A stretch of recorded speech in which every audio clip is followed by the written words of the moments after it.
Hey friends, this is Kunal and welcome back to my YouTube channel learn with Kunal.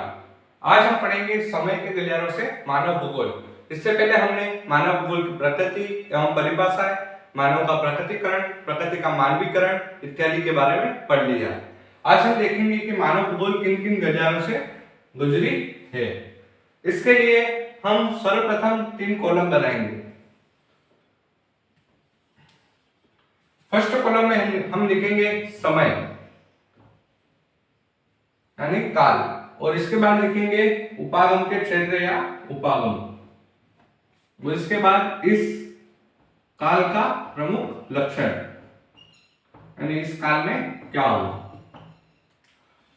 अब हम देखते हैं कि मानव भूगोल सर्वप्रथम आरंभिक उपनिवेश युग से शुरू हुई। आरंभिक उपनिवेश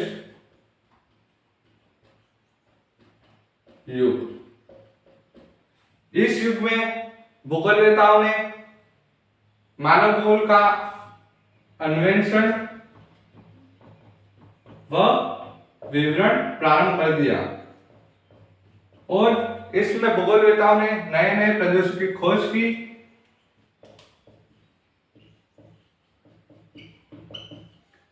की व उनका वर्णन किया। आरंभिक उपनिवेश युग में भूगोलवेताओं ने अन्वेषण और विवरण किया। इसमें नए प्रदेशों की खोज व उनको वर्णित किया। इसके पश्चात उत्तर उपनिवेश युग आया।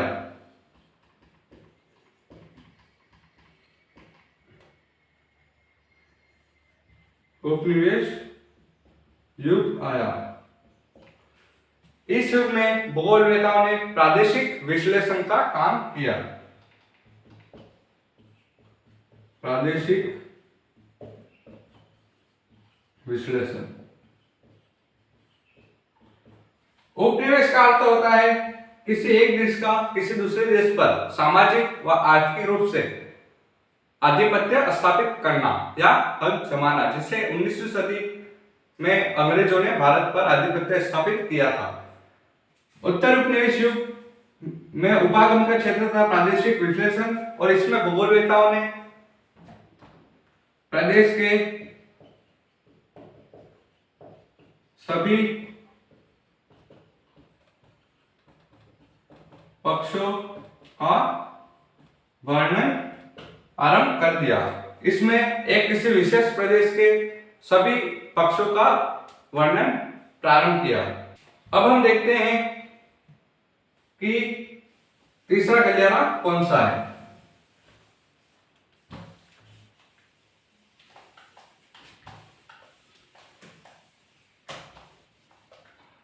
तीसरा गलियारा है 1930 का दशक। इस दशक में वैज्ञानिकों ने क्षेत्रीय विभेदन का कार्य किया।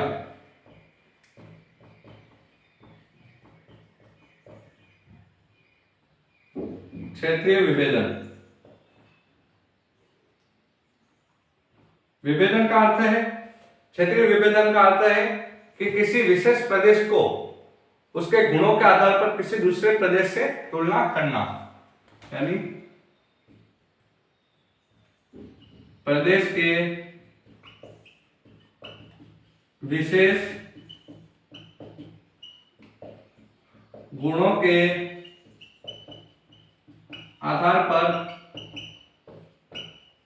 अन्य प्रदेश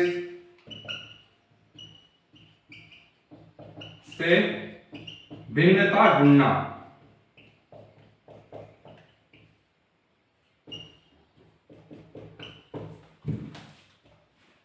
तीसरा गलियारा 1930 का दशक, जिसमें उपागम का क्षेत्र था क्षेत्रीय विभेदन। इसमें भूगोलवेताओं ने प्रदेश के विशेष गुणों के आधार पर, किसी विशेष प्रदेश के गुणों के आधार पर उसे अन्य प्रदेश से तुलना की, कंपैरिजन किया, और उनमें क्या भिन्नता आ रही है ये देखा गया।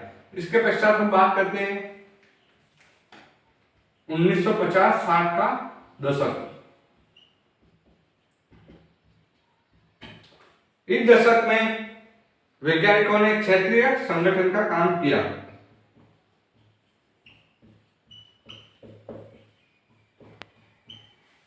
इसमें सांख्यिकी विधियों व भौतिक नियमों का अनुप्रयोग सर्वप्रथम हुआ। प्रमुख लक्षण में लिखेंगे हम सांस्कृतिक, सांख्यिकीय,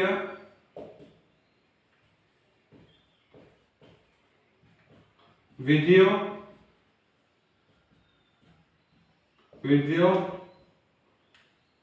और भौतिक नियमों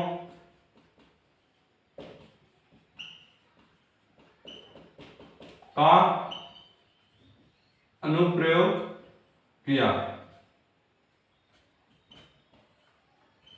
और इसी युग में मानचित्र पर भी बल दिया गया।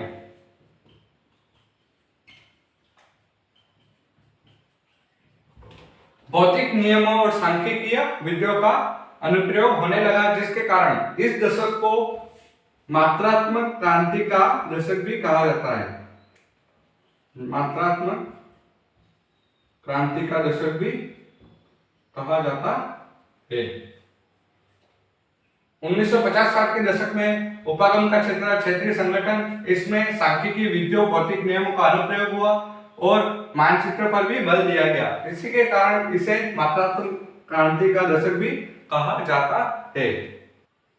इसके पश्चात पांचवा गलियारा है 1970 का दशक।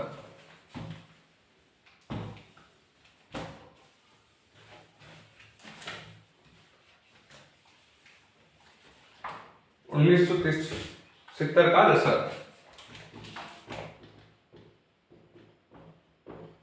यह दशक मानव भूगोल के लिए बहुत ही प्रभावी साबित हुआ। इसमें उपागम का क्षेत्र में 3 नई विचारधाराएं आई। इस 1970 के दशक में 3 नई विचारधाराएं आई, जिसमें फर्स्ट है कल्याणपरक, दूसरी है आमूलवादी और तीसरी है व्यवहारवादी। इसके बाद इसका प्रमुख लक्षण था कि यह सामाजिक व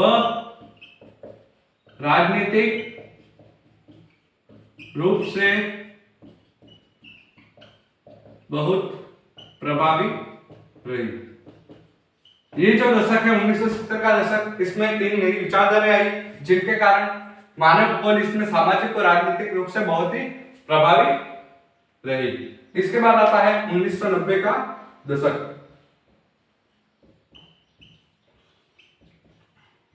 यह अंतिम गलियारा है। इस दशक में उपागम का क्षेत्र था उत्तर आधुनिक वाद। इस दशक में भूगोलवेताओं ने वैश्विक सिद्धांतों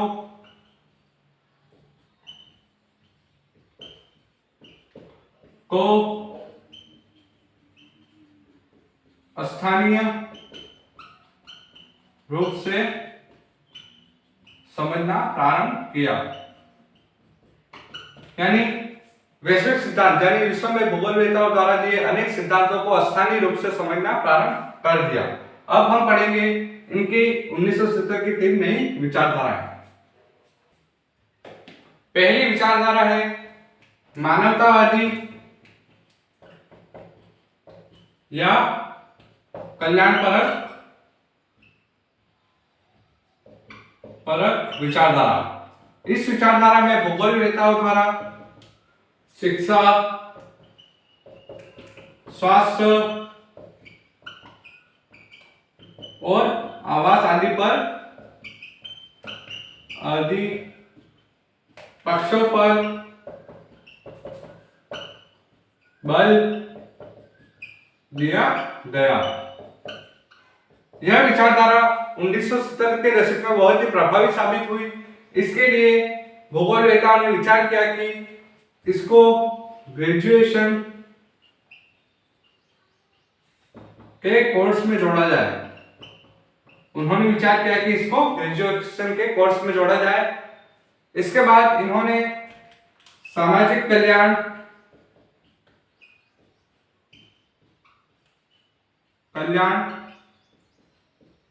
के रूप में भूगोल टॉपिक से ग्रेजुएशन के कोर्स में जोड़ दिया। मानवतावादी कल्याण पर एक विचारधारा शिक्षा, स्वास्थ्य, आवास पर आधारित है और इसको ग्रेजुएशन के कोर्स में जोड़ा गया, जिस टॉपिक का नाम था सामाजिक कल्याण के रूप में भूगोल, जिससे सभी व्यक्ति समाज के कल्याण के लिए जागरूक हो। इसके बाद आती है दूसरी विचारधारा, जिसका नाम है आमूलवादी या रेडिकल विचारधारा। दूसरी विचारधारा है आमूलवादी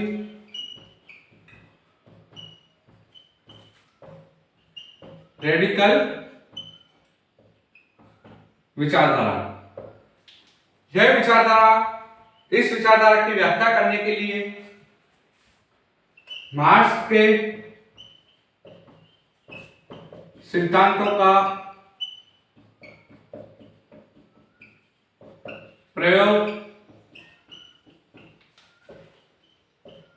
किया गया और इस विचारधारा में पूंजीवाद, आर्थिक समस्या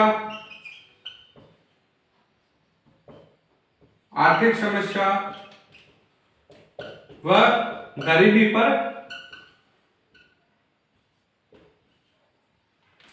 पर बल दिया गया। यह विचारधारा आमूलवादी रेडिकल विचारधारा मार्क्स के सिद्धांतों का प्रयोग किया गया। किसके लिए? इसकी व्याख्या के लिए। और इसके बाद इसमें कई सारे तथ्यों को शामिल किया गया, जिसमें पूंजीवाद, आर्थिक समस्या व गरीबी पर बल दिया गया। इसको बढ़ावा देने के लिए आमूलवादी व रेडिकल विचारधारा सामने आई। इसके बाद है थर्ड विचारधारा, जिसका नाम है व्यवहारिक विचारधारा। व्यवहारिक विचारधारा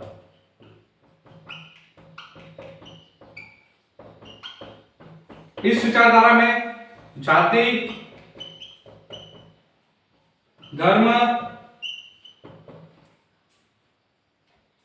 धर्म, लिंग व सामाजिक असमानता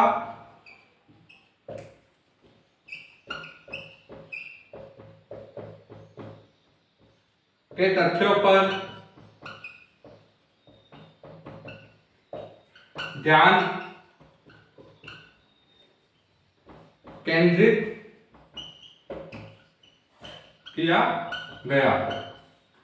यह हुई हमारी तीनों विचारधाराएं। फर्स्ट विचारधारा में हमने देखा मानवतावादी और कल्याण पर एक विचारधारा है, जिसमें शिक्षा, स्वास्थ्य और आवास पर बल दिया गया और उसे ग्रेजुएशन के कोर्स में जोड़ा गया।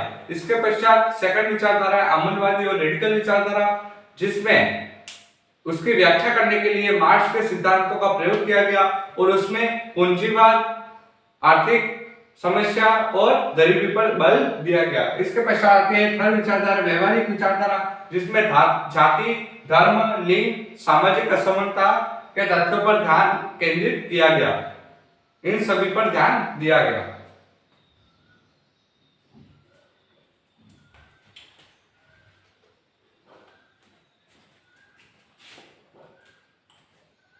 अब हम देखते हैं मानव भूगोल के क्षेत्र एवं उपक्षेत्र।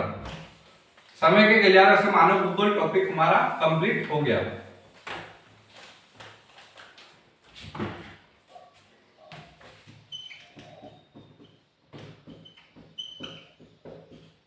मानव भूगोल के क्षेत्र व उपक्षेत्र, इससे रिलेटेड एक सारणी आपके क्लास 12 के एनसीईआरटी के बुक में दी गई है। इसके क्षेत्र 6 क्षेत्र हैं। पहला क्षेत्र है सामाजिक भूगोल, दूसरा है राजनीतिक भूगोल,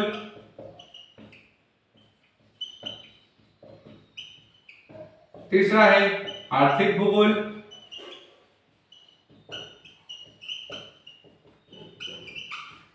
चौथा है नगरीय भूगोल,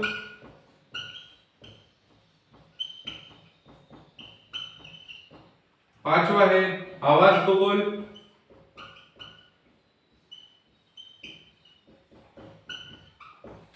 और छठा है आपका जनसंख्या भूगोल।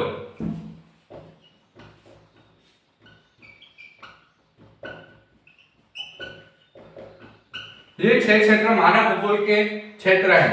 सामाजिक भूगोल, राजनीतिक भूगोल, आर्थिक भूगोल, नगरीय भूगोल, आवास भूगोल व जनसंख्या भूगोल। इसके बाद आते हैं मानव भूगोल के उप क्षेत्र, यानी इन्हीं क्षेत्रों के उप क्षेत्र जो आपके किताब मानव भूगोल के मूल तत्वों में एक तालिका 1.2 मानव भूगोल और सामाजिक विज्ञानों के सहयोगी अनुशासन के अंतर्गत मानव भूगोल के क्षेत्र, उप क्षेत्र और इसके सामाजिक विज्ञानों के सहयोगी अनुशासकों से अंतरस्पष्ट, जिसमें इन कोर्सों को जोड़ा गया है। ये सब आप अपनी कॉपी में उतार लें।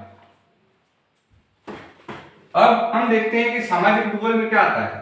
सामाजिक भूगोल में कई सारे क्षेत्र आते हैं, जैसे कि मनोविज्ञान, समाजशास्त्र, मानव विज्ञान,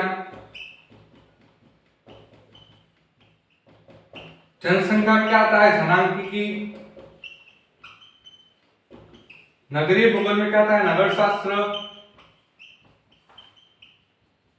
या नगर नियोजन। इसके बाद राजनीतिक विज्ञान में क्या आता है, राजनीतिक भूगोल में राजनीतिक विज्ञान, निर्वाचन आदि आते हैं। आर्थिक भूगोल में अर्थशास्त्र, वाणिज्य, यात्रा प्रबंधन इत्यादि कई सारे उपक्षेत्र आते हैं। इसके पश्चात आवास भूगोल में नगर या ग्रामीण नियोजन, ये सभी इस मानव भूगोल के क्षेत्र एवं उपक्षेत्र है। इन सभी को आप अच्छी तरीके से याद कर ले। If you like this video, please hit the like button and subscribe to our channel Learn with Kunal. Keep supporting, keep learning with Kunal. Jai Hind.